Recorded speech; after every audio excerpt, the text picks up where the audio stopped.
Hey, what's going on, everybody? Welcome back to Clutch X. In today's video, what I want to do is show you guys a lot of rats, my new rat racks, and what it takes to feed my entire ball python collection. Stay tuned.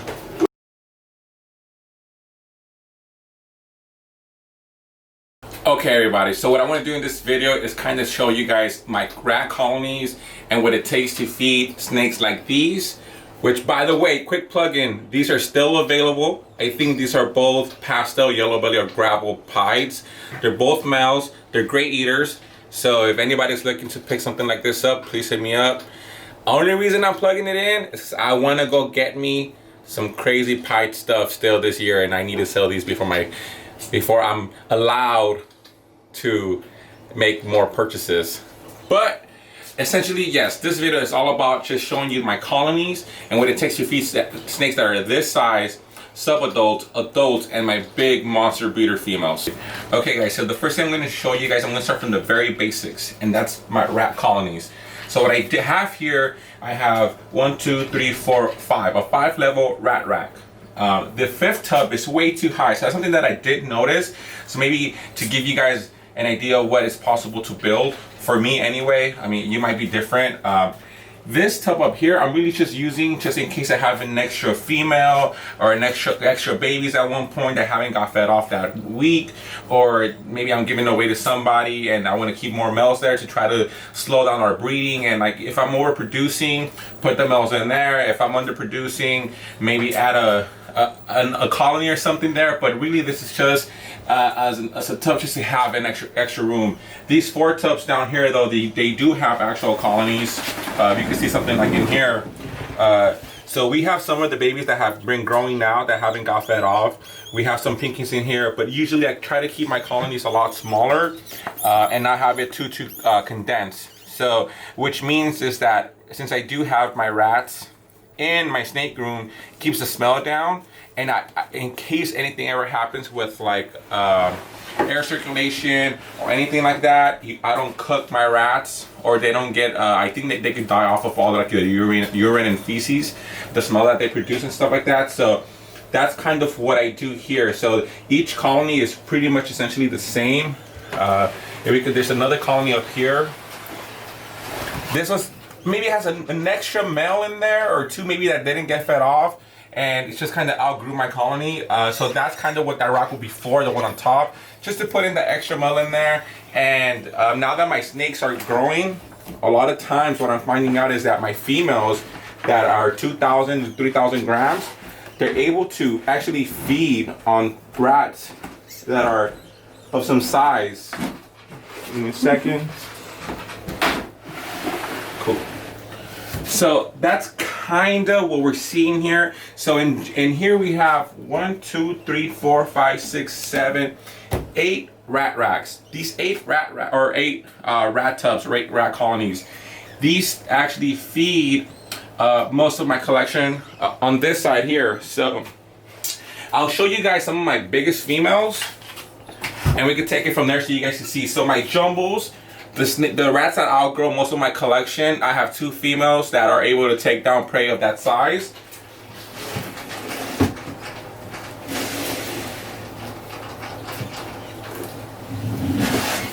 So this hopefully might give some reference.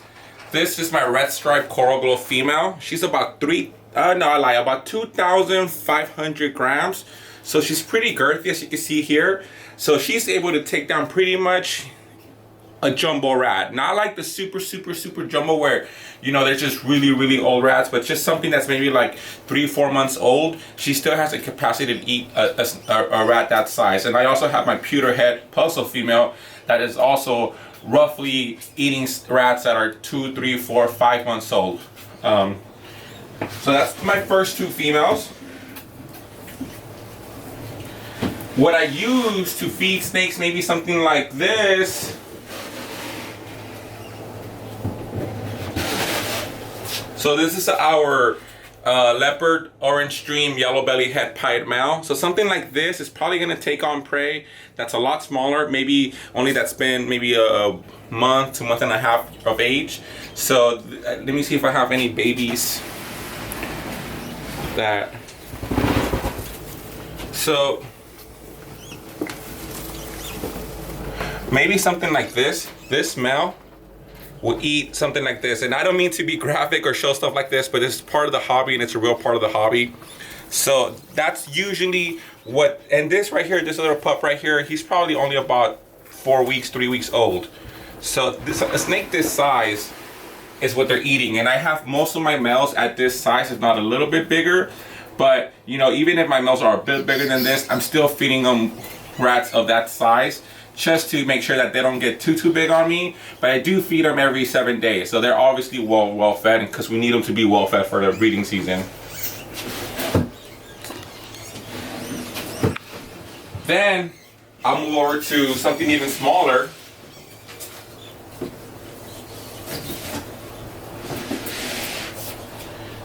This right here is our puzzle male. Okay, so a snake of this size might eat a rodent this size. It's probably a couple weeks old.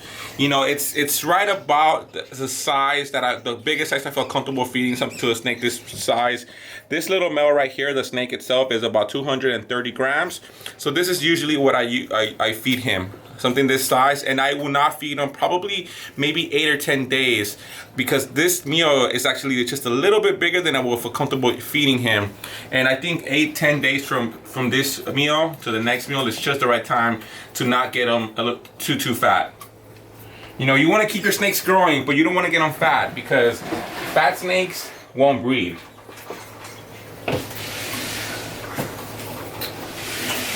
Then I do have a snake that's a little bit bigger than that, and that's where you start really, it's really good to have a lot of your, it's really cool to have like your own breeding colonies. If you freeze frozen thaw, it's totally cool, right? Everybody has their own style. But I love breeding my own rodents because of how much like different sizes of size food I have. I have smalls, mediums, have medium large, medium smalls, you know, like the whole thing. So something like this, it's gonna eat something a little bit bigger. And me breeding my own rodents really helps me to feed a snake no matter what I pull out here. So I could have that snake here, some of my bigger pieds, something massive. Oh, and she's shedding her skin, guys. Oh man, she's about to shed out. But something like this, that's about 1,700 grams. You know, so I have snakes that are all over the place. And I only have about 22 snakes, but they're all different sizes. So the fact that I have this, our bumblebee clown, head pied female, the fact that I have snakes of all sizes really helps me to breed my own rodents, because if not, it would be really hard for me to find the source for me to be able to feed all of my snakes, and it's expensive. So having this here really helps us out. And I do have some colonies that are, unfortunately, I have 2 snakes. They are mouse eaters. They will not eat anything but mice, and I have to accommodate that. So let me pull out my mouse eater.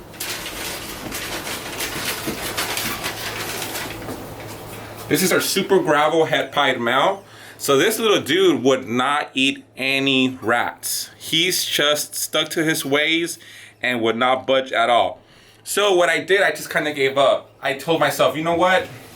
Let's dedicate 2 or 3 tubs that are just dedicated for mice. One thing that I did notice, I don't know if it's me doing something wrong. Maybe there's a difference between breeding mice and breeding rats. But I essentially don't do anything special with my rat racks. I put 1 male in, 3 or 4 females. That's it. They breed babies all the time. For mice, I've done colonies that are 1 to 1.3. I've done 1.4 because they're smaller. I've done 1.5. But I've never had any success getting any pinkies. And I'm already about 4 months into trying to get my colony started. The only time that I have success is when I actually separate the pregnant mother into her own tub and then reintroduce her and all the babies, once they get up to a decent size, back into the colony. So I don't know if it's just a thing that we have to do with mice, but for me, my experience has been that I have to separate the mom in order for her to have her litter and have them go, you know, actually grow up in full term. Because I have a feeling that when they have, I've seen pregnant females in the colony, and you know, all of a sudden, you know, obviously they had their babies, but I can't find them. So I don't know if it's just the stress, I don't know the amount of quantity, I don't know if it's just a little bit different, but I'm assuming they're eating their babies, and we are getting no success in breeding mice. We've had two litters from mice, and the only times we had success is when I actually take the mother out. So it's pretty weird, I know, but if anybody out there knows if there's a difference, let us know, because we may be doing something totally wrong. And you know, that's something that we gotta learn, because I hate the fact that I have two mice eaters, but it's part of the show. Now, another thing I want to talk to you about, I know I'm going all over the room, is I want to talk about the size of my tub itself. So this tub is about 2 feet wide and it's 3 foot long. I have not found a better tub to build my rat racks with, or to house my rodents. Very, very, very easy to clean. I don't know if you can see here. It's just very easy to clean. Nothing sticks to it, and even if it does, every now and then, it's super easy to clean. It's durable like crazy. No chew outs. Never had a rat chew through the bin. I've had clear bins. Those bins, I think it's because they can see out, or they see through it. They want to go towards to the other side, and they chew through it so quick. And also the plastic's more brittle. This mixing tubs, they're super durable, and that's why, you know, they're meant for construction, right? They're meant to mix thin set and mortar and concrete in here to do your tiling jobs and stuff like that. So these are super durable. Anybody out there that's looking into breeding their own rodents, I highly recommend these mixing tubs. I am getting a small commission for every tub that Home Depot sells because I'm promoting them. Not just playing. Not that. Another thing too, I use 2x. So this is actually 1 inch by 2 inch. I've seen a lot of people, well, maybe older videos where they use 1 inch by 1 inch studs, and they're just way too flimsy. They're not strong enough to support the usage, because if anybody out there's already breeding their rodents, they know that the biggest, like, you go in here as much as you go into your snake racks. So you have to get good quality stuff that's gonna last you a long time. We also, what we do a little bit different here, I don't know how common this is, we actually put this rails or tracks underneath the bin, so that actually keeps the bin from moving from side to side like too crazy, and it's super smooth to pull out. Another thing that we do is, if you can see down here, make sure they have plywood. Sometimes the weight of the bin starts making the bottom bow just a little bit, and this plywood here keeps it so that it doesn't bow too much, and you start getting stress cracks, and then you have to replace the tub. Another thing that happens is that when it starts bowing, it doesn't slide as good. So then this is like the perfect, for us, perfect way. 1/2 inch plywood sits right below the tub. We have 2x construction. We have our glides here, our sliders that we put underneath. And then what we do, we just put this, little frame here to put our food and our water dispensers on the other side. And that's kind of like, I know it's a super random video, but super important to have this if you want to have snakes, in my opinion. I know some do, like Frozen Thought. If I kind of don't like getting like dead rodents, put them in warm water, taking them out, messing with them too much. I personally, that's something that I cannot do. I like feeding live. I also feel like there's a stronger feeding response. So I have 20 snakes, 22 snakes. That means that I need 8 breeding tubs, 1.4 in each one. I do have a lot of extras, which I do give away, about 30 to 40 extras every month to 2 months. And that's essentially what it takes for me to breed or feed my collection without ever having to buy anything. If you guys enjoyed the video, please comment down below, let me know, make sure I'm doing something right. Subscribe, and also if you guys can follow us on Instagram, that'd be super dope.